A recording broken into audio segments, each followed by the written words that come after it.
కి స్కూల్ పాఠశాల అయితే పేరెంట్స్ కి స్కూల్ పేరెంట్స్ శాల.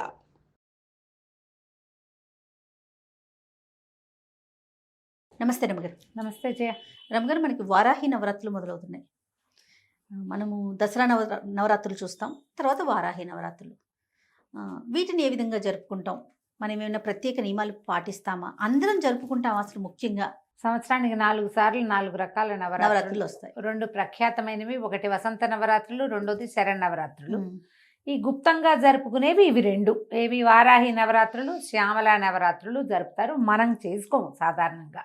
ఇది కొన్ని ప్రాంతపు ఆచారాలుగానే కనపడుతుంది. మన ప్రాంతంలో ఇంచుమించుగా లేనట్టే. మనం సోషల్ మీడియా యాక్టివ్ అయిన తర్వాత ఒక 2-3 సంవత్సరాలుగా ఈ వారాహిని ఆశ్రయిస్తే చాలా రకాల ప్రయోజనాలు లభిస్తాయని, సమస్యలు తీరుతాయని, విపత్కర పరిస్థితుల్లో ఈమెను ఆశ్రయించిన వాళ్ళ వారాహి అమ్మవారిని ఆశ్రయిస్తే సమస్యలు తీరుతాయని చెప్పి వారాహి నవరాత్రుల్ని ప్రఖ్యాతంగా చేసాం. 2-3 ఏళ్ళుగా ఎక్కడ వచ్చాడో అసలు వారాహి అమ్మవారి ప్రతిమని మనం ఇంట్లో పెట్టుకుంటామా రమ్మగారు? పెట్టుకోం కదా. అసలు ఇలా ఉంటారని కూడా చాలా తక్కువ మందికి తెలుసు. అవును. కానీ ఈ మధ్యకాలంలో వింటున్నాం. మొన్న ఫోటో ఫ్రేమ్స్ కోసం నేను షాప్కి వెళ్తే ఎన్ని రకాలుగా కనిపించాయోనండి. అవును. అంటే వారాహి అమ్మవారి ఫోటోని వేరు వేరు కలర్ శారీస్తో, వేరు వేరు భంగిమల్లో, అంటే అంత విరివిగా ఇంట్లో కూడా పెట్టుకోబట్టే కదా అక్కడ కనిపిస్తాం. ట్రెండింగ్ లో ఉన్న జేజీ వారాహి మన వీడియోస్ లాగానే ట్రెండింగ్ లోనే ఉన్నది వారాహి అమ్మవారు. ఆమె ఎప్పుడూ ఉంది కానీ జయ, ప్రఖ్యాతంగా లేదు.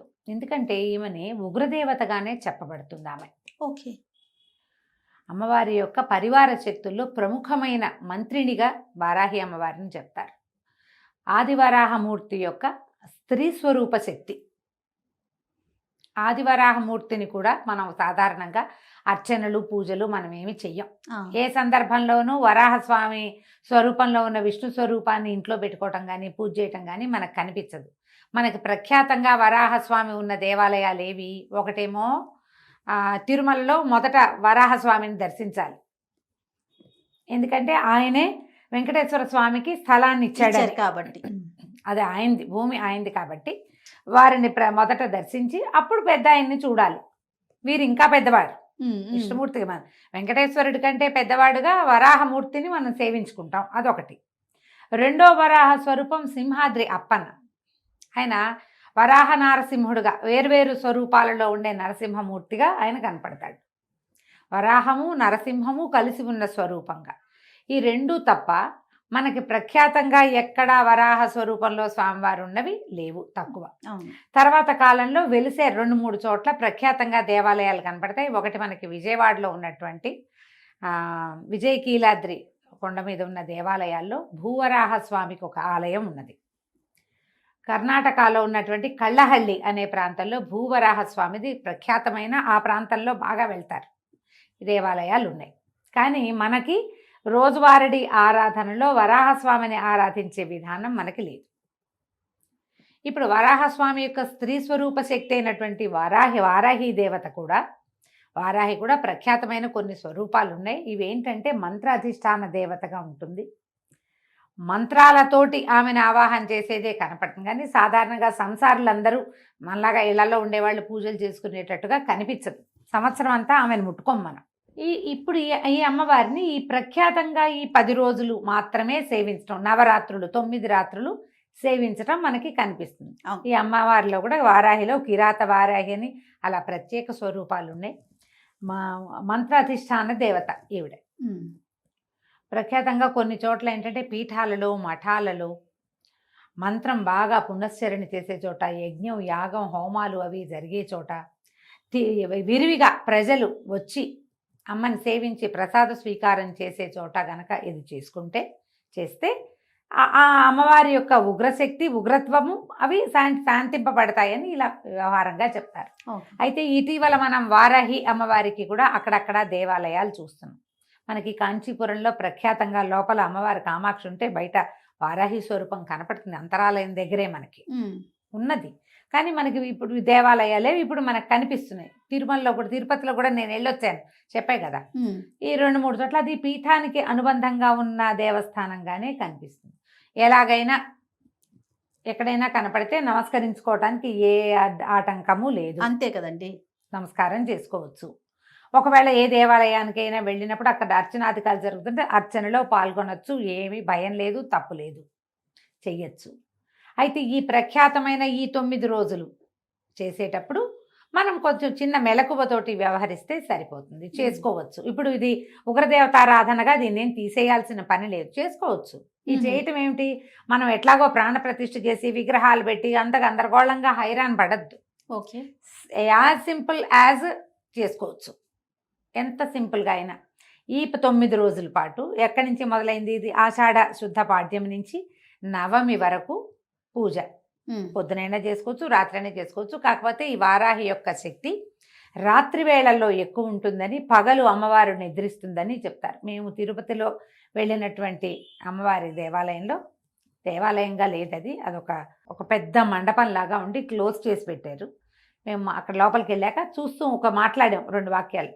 అక్కడ కూర్చున్న ఒక స్వామీజీ ఒక ఆయన జపం చేసుకున్నారు. అమ్మ మాట్లాడిపోకండి, అమ్మవారు పగలు నిద్రిస్తుంది, రాత్రిపూట అమ్మ మెలకువగా ఉంటుంది అని చెప్పారు. హైదరాబాద్లో కూడా 3-4 చోట్ల అమ్మవారు వారాహి ఉంది పీఠంలో. నేను చెప్పాను లాస్ట్ టైం, కుదిరిక ఉంటే వెళ్ళి రావచ్చు. ఈ సమయాల్లో మంచివి. ఇవి ప్రఖ్యాతమైన రోజులు. ఆమె యొక్క శక్తి ద్విగుణీకృతంగా ఉండుండొచ్చు, అందుకని చెప్తారేమో ఈ నవరాత్రులు అంటారు. చెప్తారు. ఈ 9 రోజులు మనం ఏం చేయొచ్చు, వారాహి అమ్మవారిది ఒక చిన్న ఫోటో పెట్టుకోండి. ప్రతిమలకి వెళ్ళొద్దు, కలశాలు పెట్టుకోవద్దు. దసరా నవరాత్రులకు చేసినట్టుగా కలశాలు అక్కర్లేదు. మనం ఇవి పెడతారు కదా, దీపాలు పెడతారు, అఖండాలు అవి పెట్టుకోవాల్సిన అవసరం లేదు. ఓకే, సింపుల్గా చేసుకోండి. ఒక్క ఫోటో. మనం ఏంటంటే ఏదైనా ఆరాధన చదువుకునేటప్పుడు స్వరూపం కనపడుతుంటే మనకు ఒక సంతోషం, తృప్తిగా ఉంటుంది. ఇంత చిన్న ఫోటో పెట్టుకోండి చాలు, పెద్ద ఫోటో కూడా అక్కర్లా. ఏవైనా 4 ఎర్రని పువ్వులతోటి అర్చన చేసుకోండి. వారాహివి 12 నామావళి ఉంది, అష్టోత్తరం దొరుకుతుంది, 2-3 రకాల స్తోత్రాలు ఉన్నాయి. ఏదైనా ఒక స్తోత్రంతో ఆ స్తోత్రం చదువుకుని ఆ పువ్వులు సమర్పించి ఏదైనా నివేదన పెట్టుకోండి చాలు. ఇప్పుడు మీరు ప్రాణ ప్రతిష్ఠ చేస్తాము, ఉద్వాసన ఎప్పుడు చెప్పాలి, ఇలాంటి వ్యవహారాల్లోకి దిగదు. ఎందుకంటే ఇది ప్రఖ్యాతంగా చేసేది కాదు, మామూలుగా రోజువారీ మనం చేసుకునేది కాదు. కాబట్టి ఇవి ప్రత్యేకమైన రోజులు, ఆమెకి సంబంధించిన రోజులుగా చెప్పబడుతున్నాయి. కాబట్టి పెద్దవాళ్ళంతా చెప్తున్నారు. కాబట్టి ఈ 10 రోజులు మనం ఏదైనా చదువుకోవచ్చు, చెప్పుకోవచ్చు. రోజువారీ నివేదనకి అమ్మవారికి పానకము, పెసరపప్పు నివేదన చేయొచ్చు, వడపప్పు, పానకము. మీరు చేయగలిగితే పాయసాన్న నివేదన చేయొచ్చు. 9 రోజులు ఏదైనా ఒక అన్న నివేదన చేయొచ్చు, ఫలాలు అవి పెట్టచ్చు. పానకం, వడపప్పు మాత్రం మస్ట్ అండ్ షుడ్గా పెట్టాలి. ఎందుకంటే అమ్మవారు కొంచెం ఎక్కువ అంటే పవర్ఫుల్ దేవత. మనం ఈ నామాలు అవి చదివేటప్పుడు ఆ ఉగ్రత హెచ్చుతుందని ఆమెను చల్లబరచడానికి ఇవి పెట్టమంటారు. పూలగన్ లాంటివి నివేదన పెట్టుకోవచ్చు. మీరు గ్రాండ్గా చేసుకుంటా ఉంటే ఎవరైనా గురువు గారిని ఆశ్రయించి చేసుకోండమ్మా, నేను ఇంతే చెప్తా, నేను ఇంతకంటే చెయ్యట్లేదు, చెయ్యను కూడా, ఇంతే చేస్తున్నాం. ఇవి మంచి రోజులు కాబట్టి రోజువారీ చదువుకోవచ్చు.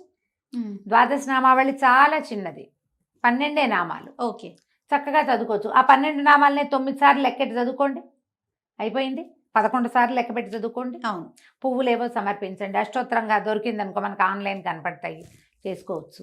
ఇప్పుడు ఇది సాంగంగా మనం దసరా పూజల్లో అమ్మవారిని నిలబెట్టి 9 రోజులు సేవించి 10వ రోజున ఉద్వాసన చెప్పి అమ్మవారిని మళ్ళీ వెనక్కి చేర్చి అంతలా చేయక్కర్లేదు, చేయవసరం లేదు. 9 రోజులు చేసుకుంటే మంచిది, 5 రోజులైనా చేసుకోవచ్చు. పైగా ఇవేంటంటే ఇవన్నీ కాంప్లికేటెడ్ కదా జయ. ఏదైనా మొదలుపెట్టి ఏదైనా మధ్యలో ఇబ్బంది వచ్చింది, పీరియడ్స్ వస్తాయి, పిల్లలకి పీరియడ్స్ వస్తాయి, ప్రయాణాలు వస్తాయి, సడన్గా ఎక్కడో ఏదో ప్రాబ్లం వస్తుంది, చావో మరణమో పొటకో సమత్తలో ఏమోటో వస్తాయి, మనం అటేటో వెళ్తాం, మానేసామని భయం వేస్తుంది. అవునండి. మీరు ప్రాణ ప్రతిష్టలు అవి చేసి కలశాలు పెట్టి తర్వాత ఏమో అఖండాలు పెట్టారనుకోండి, మానకుండా చేయాలి. మానేస్తే మీ ఇంట్లో పిల్లలు కాలు జారిపడినా, మీకే గట్టిగా తుమ్మొచ్చి తలనొప్పి వచ్చినా అమ్మవారిని మానేసాం కాబట్టి వచ్చిందని కనెక్ట్ చేసేసుకుంటాం. కనెక్షన్లు పెట్టుకోవద్దు. అందుకని మీరు ఇవి పెట్టద్దు. ఓకే, ప్రాణ ప్రతిష్టలకి దిగబోకండి. ఒక పటం రోజువారీ పెట్టుకోండి. ఈ 9 రోజులు చదువుకోండి. ఓకే, 10వ రోజు అయిన తర్వాత 10వ రోజు నాడు ఆ పటం తీసి చక్కగా తుడిచి పైన పెట్టేసుకోండి. పటం తీసి పైన పెట్టాలంటే మహారాజుగా పెట్టుకోవచ్చు. మీకు ఉంచుకునే ఉద్దేశం ఉంటే ఉంచుకోవచ్చు, కానీ లేకపోతే తీసి పైన పెట్టచ్చు. ఆవిడ ఏమందు, మళ్ళీ వచ్చే సంవత్సరం అదే పటం పెట్టుకుంటాము, సరిపోతుంది కదా. కాస్త నివేదన కొంచెం చెయ్యండి తప్పకుండా, ఊరికే చదివి వదిలేయపోకండి. మనం పారాయణ చేశాక ఏదైనా చదువుకుని ఏదైనా అర్చన చేశాక ఖచ్చితంగా నివేదన, తాంబూలము, హారతి లైన్ ఇవిగా. ప్రకారం చేసేయాలి. ఓ. ధూపము, దీపము. మొదట దీపం పెట్టుకుంటాం, ధూపం చూపిస్తాం, ఏదో స్తోత్రం చదువుతాం, 2 పుష్పాలు సమర్పిస్తాం, నైవేద్యం నైవేద్యం చేస్తాం, హారతి, ఓ. ఒక నమస్కారం, కంప్లీట్ అయిపోతుంది. కంప్లీట్ అయిపోతుంది. మీరు రోజు రాత్రిపూట 9 రోజులు చేసుకోవచ్చమ్మా. ఇందులో భయపడేంత పెద్దది కాదు ఇది. ఇవి మనం చెయ్యం కాబట్టి చేయక్కర్లేదు, చెయ్యాలనిపించింది లక్షణంగా చేసుకోవచ్చు. ఇంత Okay. మాత్రం చెయ్యండి, ఏమీ భయం లేదు. ఈమె ఏంటంటే పరివార శక్తుల్లో ప్రబలమైన శక్తి. ఆహా. ఆవిడ తక్కువది కాదు, ఓ. చాలా గట్టిది. ఇప్పుడు ఇంత గట్టి ఇది మనకి దేనికి అవసరం? ఆమెకు సరిపడా మనం చేయగలమా? అది అది ఆలోచించుకుని కదా దిగాలి. డెఫినెట్గా. నేను ఎందుకంటే ఇవి విని కేసులు.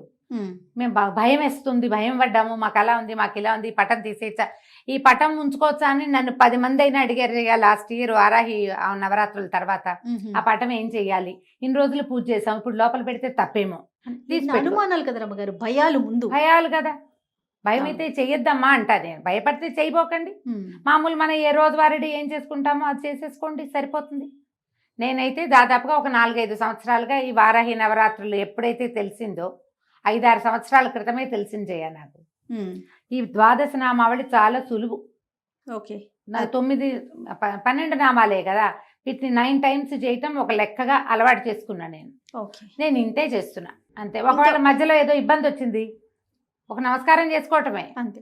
లేదు భారీ ఎత్తున చేసుకోవాలంటే గురువు గారిని సంప్రదించడం. భారీ ఎత్తున చెయ్యాలి అంటే ఖచ్చితంగా మీరు ఒక గురువు గారిని సంప్రదించి వారు మిమ్మల్ని పూర్తిగా గైడ్ చేసేలాగా చేసుకోండి. ఓ, అప్పుడు ఓకే. ఇప్పుడు చూడు, గురువు గారిని సంప్రదించి అంటే ఫోన్లోనో, ఇన్స్టాలోనో, మెసెంజర్లోనో కాదు, ప్రత్యక్ష గురువు. ఓకే. అందుకని ముందు జాగ్రత్త పడి చేసుకోండి ఏం చేసినా. తప్పకుండా అండి. నమస్తే రమ్మగారు. నమస్తే.